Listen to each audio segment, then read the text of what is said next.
সুগন্ধা আন্নাপূর্ণা অগস্তিকে বলে, মা যা হবার হয়েছে, ওদের বরণ করে ঘরে উঠান। আন্নাপূর্ণা অগস্তি চিকিকে অপমান করায় রাম অনেক রেগে যায়। রাম চিকিকে নিয়ে বাড়ি থেকে বের হয়ে যেতে ধরলে সুগন্ধা আন্নাপূর্ণা অগস্তিকে বলে, মা রামকে আটকান, ওই বাড়ি থেকে চলে গেলে আমি বাঁচব না। আন্নাপূর্ণা অগস্তি বলে, রাম এই বাড়িতেই থাকবে, কিন্তু চিকিকে আমি আমার মনে একটুও জায়গা দিতে পারবো না। এভরিওয়ান, এখন কি হবে? সুগন্ধা কি তবে চিকিকেই অগস্তি বাড়ির বড় বউ হিসাবে মেনে নিবে, নাকি আন্নাপূর্ণা অগস্তি সেটা হতে দিবে না? ভিউয়ার্স, কেমন আছো সবাই? ভালোবাসি তোমায় এপিসোড ভিডিওটি অনেক আকর্ষণীয় কাহিনীসমূহ নিয়ে। আজকের ভিডিও পর্বের শুরুতে আমরা দেখতে পাই চিকি লাল ও সবুজ রঙের বিয়ের পোশাকে সিঁড়িতে বসে কাঁদছে। আন্নাপূর্ণা অগস্তি দরজায় দাঁড়িয়ে চিৎকার করছেন। আন্নাপূর্ণা অগস্তি চিকিকে বলে, না আমি তোর ঠাকুমা না, এটা তোর শ্বশুর বাড়ি। মিথ্যে সম্পর্কের মায়া কাটানোর চেষ্টা করিস না, এখান থেকে চলে যা। সুগন্ধা হাত জোর করে বলে, মা যা হওয়ার তো হয়ে গেছে, এবার এই বাচ্চাদের ক্ষমা করে দিন। আন্নাপূর্ণা অগস্তি বলে, যা হওয়ার ছিল তা তো হয়েই গেছে সুগন্ধা, কিন্তু যা হয়েছে তার জন্য এই মেয়েটিই দায়ী, তাই এই মেয়ে এই বাড়িতে পা রাখতে পারবে না। রাম চিকির হাত ধরে বাড়ির ভেতরে নিয়ে আসার চেষ্টা করে। অগস্তি বাড়ির সবাই অবাক হয়ে তাকিয়ে থাকে। আন্নাপূর্ণা অগস্তি বলে, রাম এই বাড়ির ছেলে, তাই সেই বাড়িতে থাকতে পারবে, কিন্তু এই মেয়ে এই বাড়ির বউ না, আজ হতে পারবে না, কখনো হতে পারবে। রাম ও চিকির কথোপকথন। রাম চিকিকে সাহস জোগাতে চায়, কিন্তু চিকি অত্যন্ত ভীত।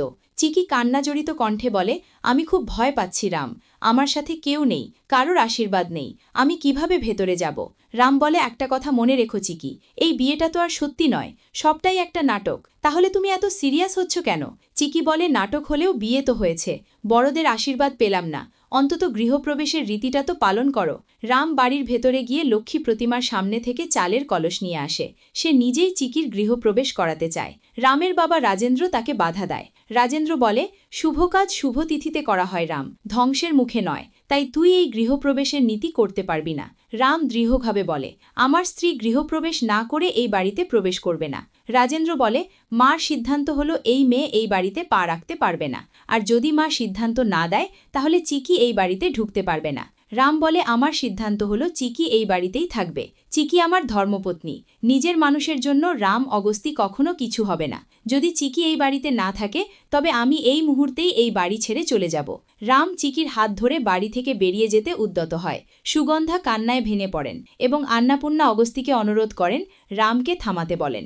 সুগন্ধা বলে, মা রাম রেগে বলছে, ও সত্যি সত্যি বাড়ি ছেড়ে চলে যাবে, ও চলে গেলে আমি কিভাবে বাঁচব মা? কিছু একটা করুন, রাম যে আপনি আটকান মা, ও চলে গেলে আমি মরেই যাব। রাম ও চিকি দরজার কাছে পৌঁছে গেলে আন্নাপূর্ণা অগস্তি হঠাৎ চিৎকার করে ওঠেন। আন্নাপূর্ণা অগস্তি চিৎকার বলে রাম থেমে যায়। আন্নাপূর্ণা অগস্তি দীর্ঘশ্বাস ফেলে কঠোর গলায় বলেন, তোকে এই বাড়ি ছেড়ে যাওয়ার প্রয়োজন নেই। এই মেয়ে এই বাড়িতে থাকতে পারে ঠিকই, কিন্তু আমার হৃদয়ে ওর জন্য কোনো জায়গা নেই, কখনো হবেও না। তো ভিউয়ার্স, এই ছিল আজকের ভালোবাসি তোমায় এপিসোডের ধামাকা পর্ব। ভিউয়ার্স, ভিডিওটি ভালো লেগে থাকলে নিজের ভাই মনে করে চ্যানেলটি সাবস্ক্রাইব করে দিবে। আমাদের এই ইউটিউব চ্যানেলে সবার আগে ভিডিও পাবে। ধন্যবাদ।